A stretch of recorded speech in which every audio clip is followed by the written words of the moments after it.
Guys, welcome back to my channel. It's Tay Tay Baby, and today we have a cute little mic, and I do have some questions for you guys that you wanted me to answer. And one of the questions is, do you shut down during arguments? If so, how do you handle it? Now, I would love to talk about this from a woman's perspective and obviously doing it and then having it done to myself so that way we can kind of break everything down. So buckle up. This will be a little long one. So first and foremost, why do we shut down as individuals? When you were younger and you felt the need to express something that was bothering you, did your family belittle you? Did your family talk down to you? Did your family make fun of you? Did your family make this a big public event to where you felt so embarrassed and triggered that you did not want to speak up?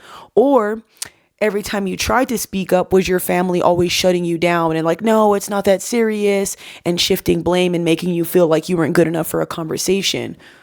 If that's you, this is probably why you shut down during arguments.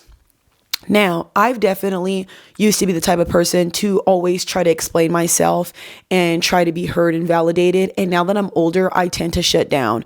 I shut down because I used to always be overbearing and wanting to talk. And I used to get shut down so much in relationships to the point where I'm like, I do not want to speak anymore. Because it just feels like, one, I'm wasting my breath. And two, nothing's going to get done. And three, it doesn't seem like I'm respected enough, or I'm not even worth a conversation. Now, of course, y'all, this is not to be negative, but I'm pretty sure we've all experienced being with a person who has either shunned us, made us feel like we weren't good enough, but we just have to push past that.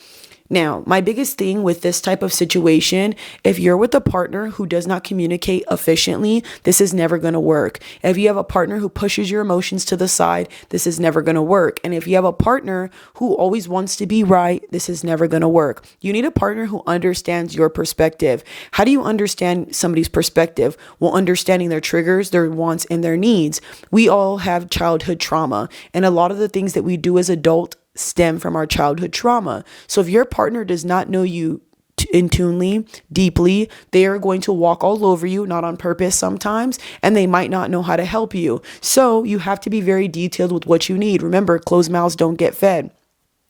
My personal favorite is to let the partner know, especially before we ever have any disagreements, that, hey, I'm the type of person that shuts down.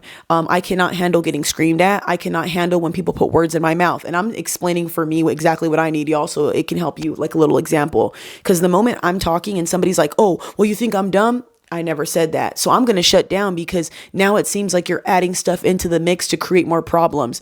I also shut down, y'all, when people start screaming at me, because it's like, dude, we're having a normal conversation. Why is your vein popping out of your neck? You know, like now you're starting to give me anxiety, and y'all, I'm telling you right now, I be so dramatic, bro. Like the moment we have an argument and I really care about you, I'm thinking he's going to leave, man. He over one little thing, or he's going to get sick of me. So I just shut down because I'm like, dude, if I say something, I might say the wrong thing and end this all. Or I might say something and then be completely wrong. I feel like in the heat of the moment, you should learn to just, because you might say something that you can't take back. You know what I mean? So I always say, if you need some time, a breather, step away from one another. But again, back to what I was saying, you need a partner who's able to communicate with you efficiently, who understands you shut down because you're overwhelmed. And you have to have a partner who understands, okay, why is she acting like this? And instead of taking it as a personal attack and you want to ignore me, you don't care about me, you're going to be all quiet, not say anything, do you think that's helping the person open up? If you're the type of person to pick and pick and pick, it's kind of like you're a little hyena, a gargoyle, and you're just not stopping. And remember, you're supposed to create a safety net with your partner. When things are so heightened, like arguments and disagreements, you tend to lash out at each other. So instead of doing that, maybe you should take a breather, relax, and hey, babe, are you overwhelmed? Hey, babe, did I say something that triggered you? That's going to make your partner want to open up more. And you as a partner have to be detailed and say, hey, I'm shutting down because I don't know how to handle this and because I'm scared that things are going to go left. That's better than not saying anything at all. Or my favorite is, hey, I can't communicate this right now. I want to talk in a little bit because I'm really mad. And sometimes, y'all, I begin so fucking mad where I know I have a temper on me. I'm like, Taylor, it's not worth it. You do not need to go off on somebody or tell somebody about themselves. So just shut your fucking mouth. That's how I take it. So if I'm ever super quiet, it's not because I don't respect you. It's not because I don't think you're worth a conversation. I just think it's better to just, you know? So understanding why you shut down is the most important thing, and then you could go from there. Please If you are in a full-blown relationship with somebody, learn to communicate efficiently and stop yelling. If you have to yell to get your point across, you are the problem. I don't care whether you're the avoidant person or whether you're the anxious person. You're never going to get somebody to be sweet and open up to you if you are screaming.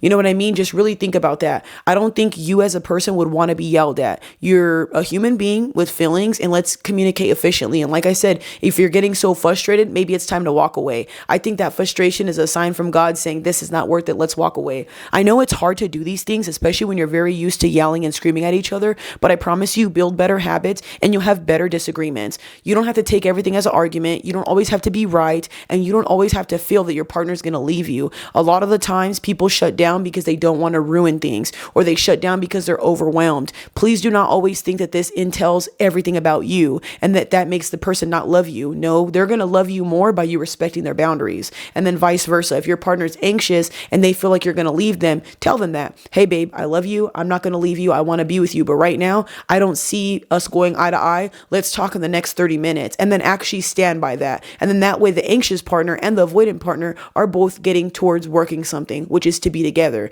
Now, if you want to keep arguing and bickering and going back and forth, you can tell right now you are probably like one of those toxic people, and you probably need a lot of counseling. And I'm being so serious when I say that. You do not want to raise kids in an environment where you guys are both yelling and screaming. There's a big reason why I'm so big on communication before I ever have kids, y'all. And I'm so glad I never had kids because of this reason. I just feel like if we're going to be going toe to toe like it's WWE, I don't want to be in this relationship. I don't want to be Bobby and Whitney. I don't want to be Krishan and Blueface. I want to be in a regular relationship. It's okay to have disagreements. It's okay to get upset at times. But if every single day we're having a shouting phase, or we have to tell each other, babe, let's have a good day, I would rather be single.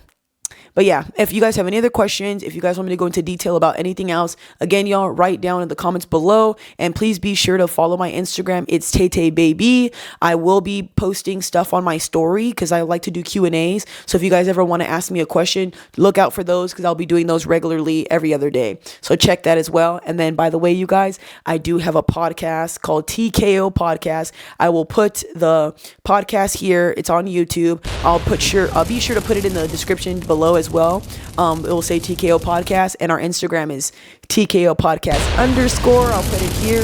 And as well, ladies, I am selling workout programs. I'm selling at-home workout programs. I'm selling booty buster programs, and I'm also selling programs if you want to work out with me in person. So yeah, guys, be sure to check that out. Have a good one. Stay safe, y'all. Let's learn to healthy communicate instead of arguing back and forth, vibes. If you want a healthy relationship, you will do these things. Also, I think when you conduct yourself as an adult, I feel like people end up liking you a lot more. When you handle things like a whiny baby, it makes your partner not like you. I'm telling you, people could get the ick over you acting like an immature kid. So if you're a man or a woman, lock it down. Take the initiative to be a better person and work towards being better. It's hard and it's not easy because, of course, nobody wants to know that they're the toxic ones, but we've all been toxic in our life, y'all. We can't stay here and act like we're perfect, even myself. Have a good one, y'all. God bless you. Stay safe for the happy holidays. Love you. Bye.